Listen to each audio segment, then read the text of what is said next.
तो एक जबरदस्त दावा सामने आया है अमेरिका के एक टॉप फाइटर जेट के बारे में। सीधे सीधे कहा जा रहा है कि ईरान ने दूसरी बार अमेरिकी F-35 को मार गिराया है। इस नए दावे को समझने के लिए मार्च में हुई एक और घटना को देखना होगा। मतलब ये दो अलग अलग घटनाएं बताई जा रही हैं, एक मार्च में और दूसरी हाल ही में।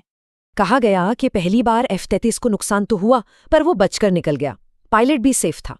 लेकिन जो दूसरी घटना है ना, वो बिल्कुल अलग बताई जा रही है। एक जबरदस्त हिट।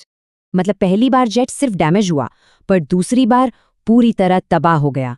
दावा तो ये है कि इस बार F-35 के परखच्चे उड़ गए, कुछ भी नहीं बचा। और पायलट उसे मजबूरन इजेक्ट करना पड़ा, और वो भी सीधे ईरान की जमीन पर। इसके बाद जो हुआ वो जमीन पर हुआ। अब सवाल था कि आगे क्या होगा। अब एक रेस शुरू हो गई।